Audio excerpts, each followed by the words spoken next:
Book 5, Canto 3, Shraddhavan and Savitri.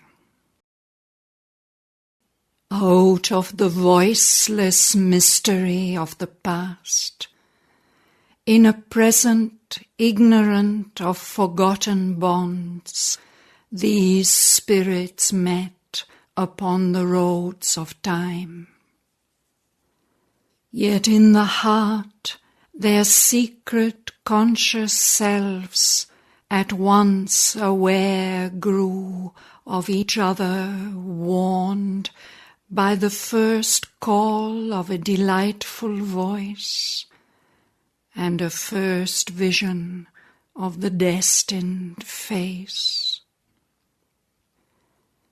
As when being cries to being from its depths, behind the screen of the external sense, and strives to find the heart-disclosing word, the passionate speech revealing the soul's need, but the mind's ignorance veils the inner sight. Only a little breaks through our earth-made bounds. So now they met in that momentous hour. So utter the recognition in the deeps, the remembrance lost, the oneness felt and missed. Thus Shraddhavan spoke first to Savitri. O thou who comest to me out of time's silences, yet thy voice has wakened my heart to an unknown bliss. Immortal or mortal only in thy frame, for more than earth speaks to me from thy soul, and more than earth surrounds me in thy gaze. How art thou named among the sons of men? Whence hast thou dawned, filling my spirit's days, brighter than summer, brighter than my flowers, into the lonely borders of my life? O sunlight, moulded like a golden maid. I know that mighty gods are friends of earth. Amid the pageantries of day and dusk, long have I travelled with my pilgrim soul, moved by the marvel of familiar things. Earth could not hide from me the powers she veils. Even though moving mid an earthly scene, and the common surfaces of terrestrial things, my vision saw, unblinded by her forms. The Godhead looked at me from familiar scenes. I witnessed the virgin bridals of the dawn behind the glowing curtains of the sky, or vying in joy with the bright morning's steps, I paced along the slumberous coasts of noon, or the gold desert of the sunlight crossed, traversing great wastes of splendor and of fire, or met the moon gliding amaze through heaven in the uncertain wideness of the night. Or the stars marched on their long sentinel routes, pointing their spears through the infinitudes.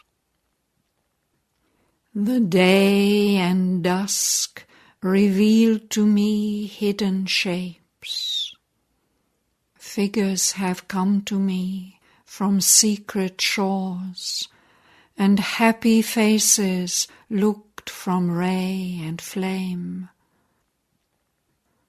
I have heard strange voices cross the ether's waves. The centaur's wizard song has thrilled my ear. I have glimpsed the apsaras bathing in the pools. I have seen the wood nymphs peering through the leaves. The winds have shown to me their trampling lords. I have beheld the princes of the sun burning in 1,000-pillared homes of light. So now my mind could dream, and my heart fear, that from some wonder couch beyond our air, risen in a wide morning of the gods, thou drovest thy horses from the thunderer's worlds. Although to heaven thy beauty seems allied, much rather would my thoughts rejoice to know that mortal sweetness smiles between thy lids, and thy heart can beat beneath a human gaze, and thy aureate bosom quiver with a look, and its tumult answer to an earth-born voice. If our time-vexed affections thou canst feel, earth's ease of simple things can satisfy, if thy glance can dwell content on earthly soil, and this celestial summary of delight, thy golden body, dally with fatigue, oppressing with its grace our terrain, while the frail, sweet, passing taste of earthly food delays thee, and the torrent's leaping wine. Descend, let thy journey cease, come down to us.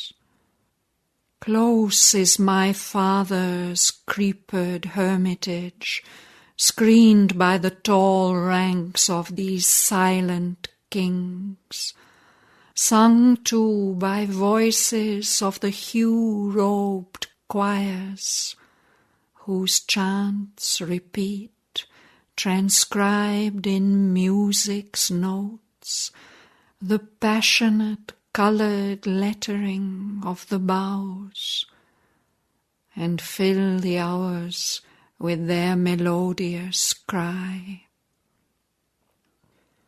Amid the welcome hum of many bees, invade our honeyed kingdom of the woods.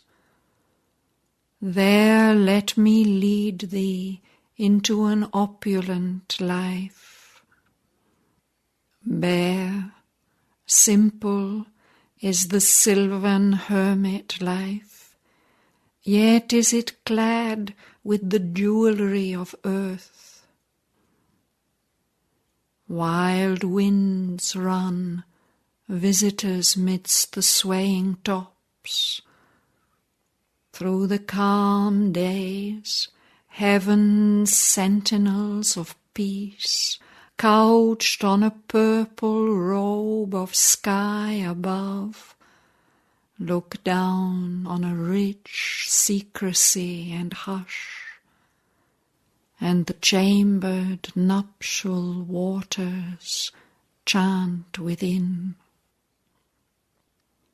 Enormous, whispering, many-formed around, high forest gods have taken in their arms the human hour, a guest of their centuried pomps.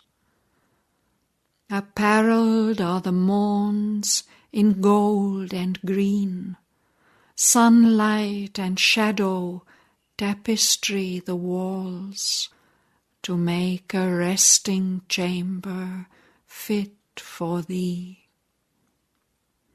A while she paused, as if hearing still his voice, unwilling to break the charm.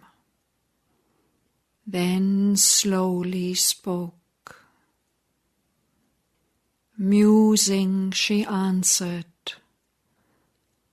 I am Savitri, Princess of Madra. Who art thou? What name musical on earth expresses thee to men?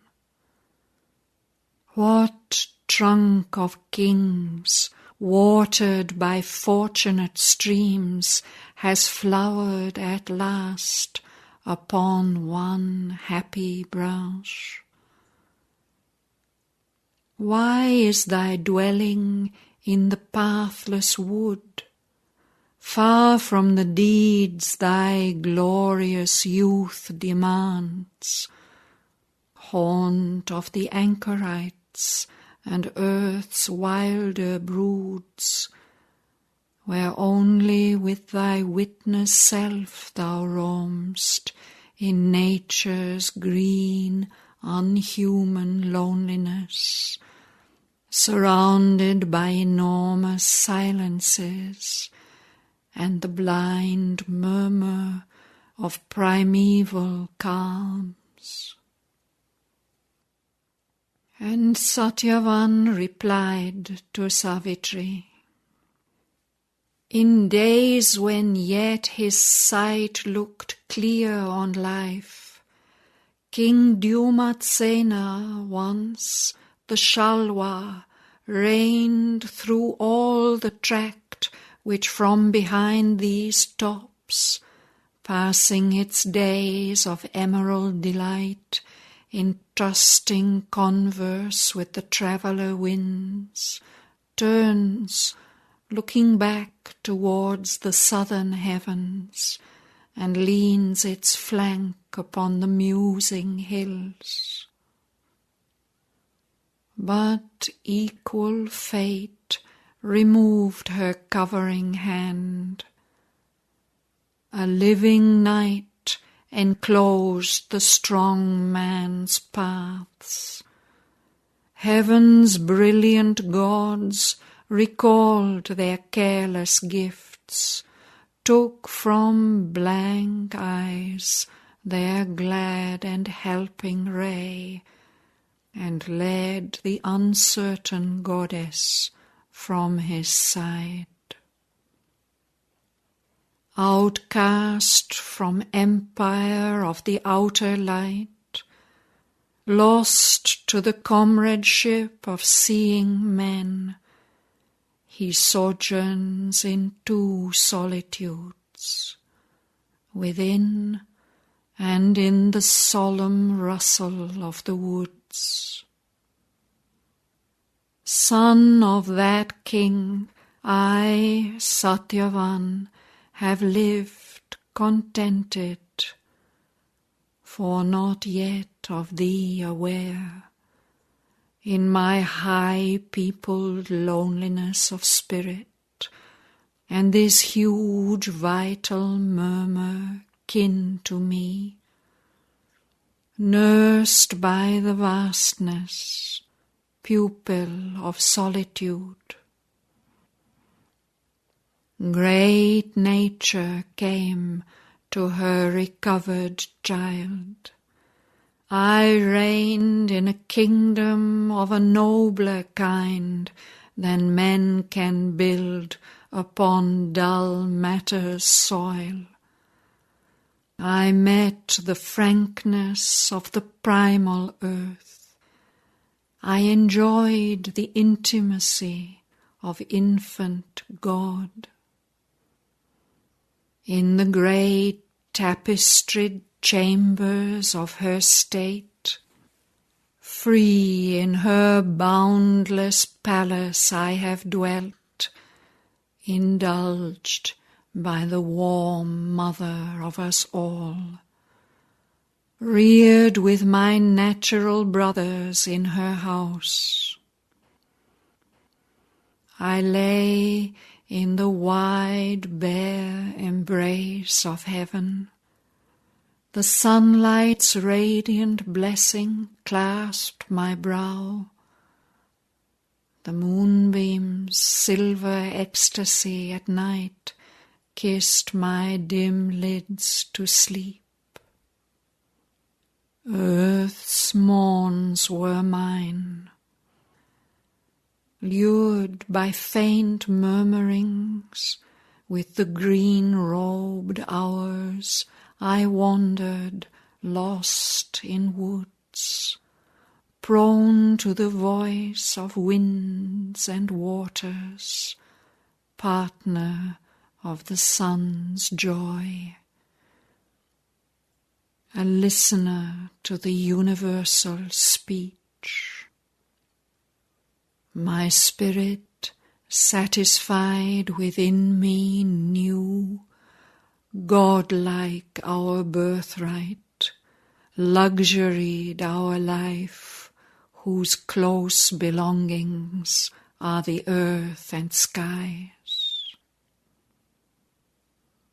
Before fate led me into this emerald world, aroused by some foreshadowing touch within, an early prescience in my mind approached the great, dumb, animal consciousness of earth, now grown so close to me, who have left old pomps to live in this grandiose murmur, dim and vast. Already I met her in my spirit's dream, as if to a deeper country of the soul, transposing the vivid imagery of earth.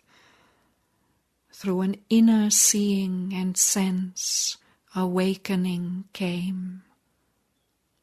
A visioned spell pursued my boyhood's hours. All things the eye had caught in coloured lines were seen anew through the interpreting mind, and in the shape it sought to seize the soul. An early child God took my hand that held, moved, guided by the seeking of his touch. Bright forms and hues which fled across his sight, limned upon page and stone, they spoke to men. High beauty's visitants my intimates were. The neighing pride of rapid life that roams wind-maned through our pastures, on my seeing mood cast shapes of swiftness. Trooping spotted deer against the vesper sky became a song of evening to the silence of my soul. I caught for some eternal eye the sudden kingfisher flashing to a darkling pool, a slow swan silvering the azure lake, a shape of magic whiteness sailed through dream. Leaves trembling with the passion of the wind, pranked butterflies, the conscious flowers of air, and wandering wings in blue infinity lived on the tablets of my inner sight. Mountains and trees stood there like thoughts from God. The brilliant long bills in their vivid dress, the peacock scattering on the breeze his moons, painted my memory like a frescoed wall. I carved my vision out of wood and stone. I caught the echoes of a word supreme and metered the rhythm beats of infinity and listened through music for the eternal voice. I felt a covered touch, I heard a call, but could not clasp the body of my God, or hold between my hands the world mother's feet. In men I met strange portions of a self that sought for fragments and in fragments lived. Each lived in himself and for himself alone, and with the rest joined only fleeting ties. Each passioned over his surface joy and grief, nor saw the eternal in his secret house. I conversed with nature, mused with the changeless stars, God's watchfires burning in the ignorant night, and saw upon her mighty visage fall a ray prophetic of the eternal sun. I sat with the forest sages in their trance. There poured awakening streams of diamond light. I glimpsed the presence of the One in all. But still there lacked the last transcendent power, and matter still slept empty of its Lord. The spirit was saved. The body, lost and mute, lived still with death and ancient ignorance. The inconscient was its base, the void its fate. But thou hast come, and all will surely change. I shall feel the world mother in thy golden limbs, and hear her wisdom in thy sacred voice. The child of the void shall be reborn in God.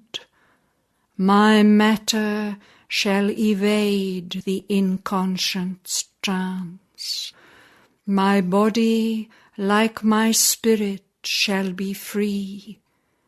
It shall escape from death and ignorance. And Savitri, musing still, replied to him, "Speak more to me, speak more, O Shraddhavan. Speak of thyself and all thou art within. I would know thee as if we had ever lived together in the chamber of our souls. Speak till a light shall come into my heart, and my moved mortal mind shall understand what all the deathless being in me feels. It knows that thou art he my spirit has sought amidst earth's thronging visages and forms, across the golden spaces of my life." And Shraddhavan, like a replying harp to the insistent calling of a flute, answered her questioning and let stream to her his heart in many-colored waves of speech. O golden princess, perfect Savitri, more I would tell than failing words can speak, of all that thou hast meant to me unknown. All that the lightning flash of love reveals in one great hour of the unveiling gods. Even a brief nearness has reshaped my life, for now I know that all I lived and was moved towards this moment of my heart's rebirth. I look back on the meaning of myself, a soul made ready on earth's soil for thee. Once were my days like days of other men. To think and act was all, to enjoy and breathe. This was the width and height of mortal hope. Yet there came glimpses of a deeper self that lives behind life and makes her act its scene. A truth was felt that screened its shape from mind, a greatness working towards a hidden end, and vaguely through the forms of earth there looked something that life is not and yet must be. I groped for the mystery with the lantern thought.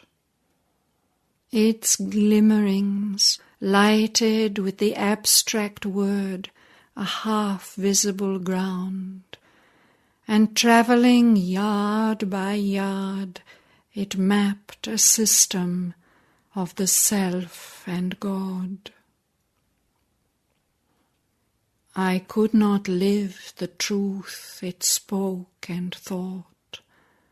I turned to seize its form in visible things, hoping to fix its rule by mortal mind, imposed a narrow structure of world law upon the freedom of the infinite, a hard, firm skeleton of outward truth, a mental scheme of a mechanic power. This light showed more the darknesses unsearched. It made the original secrecy more occult. It could not analyze its cosmic veil, or glimpse the wonder-worker's hidden hand, and trace the pattern of his magic plans. I plunged into an inner seeing mind, and knew the secret laws and sorceries that make of matter mind's bewildered slave. The mystery was not solved, but deepened more. I strove to find its hints through beauty and art, but form cannot unveil the indwelling power. Only it throws its symbols at our hearts. It evoked a mood of self, invoked a sign of all the brooding glory hidden in sense. I lived in the ray, but faced not to the sun. I looked upon the world and missed the self. And when I found the self, I lost the world. My other selves I lost, and the body of God. The link of the finite with the infinite, the bridge between the appearance and the truth, the mystic aim for which the world was made, the human sense of immortality.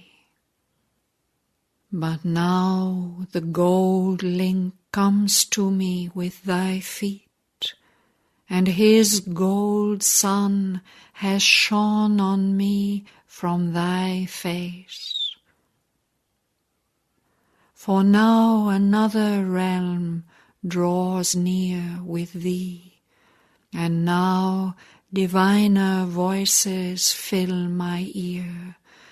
A strange new world swims to me in thy gaze, approaching like a star from unknown heavens.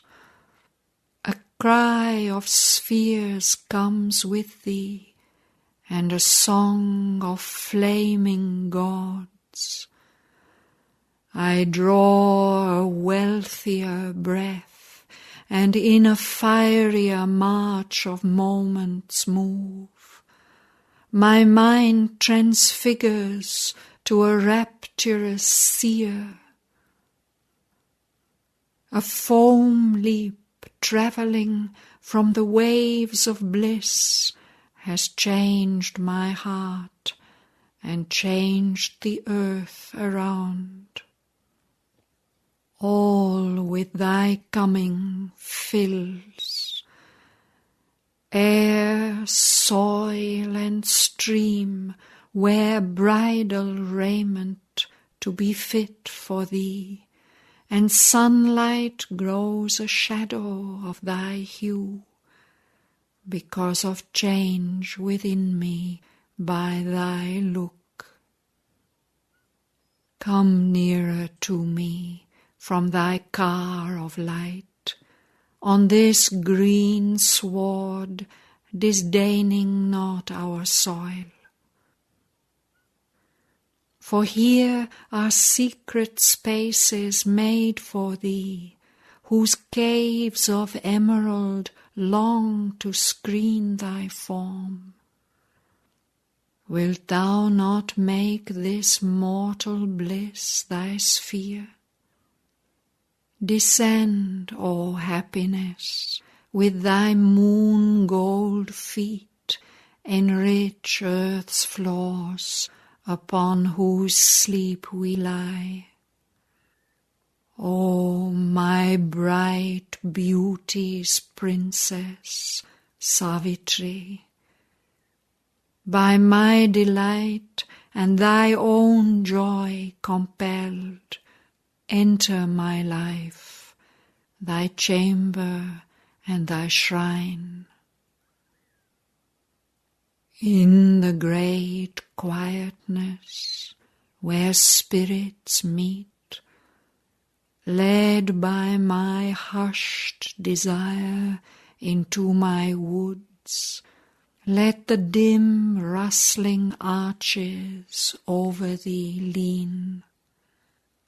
One with the breath of things eternal live, thy heart beats near to mine, till there shall leap enchanted from the fragrance of the flowers, a moment which all murmurs shall recall, and every bird remember in its cry.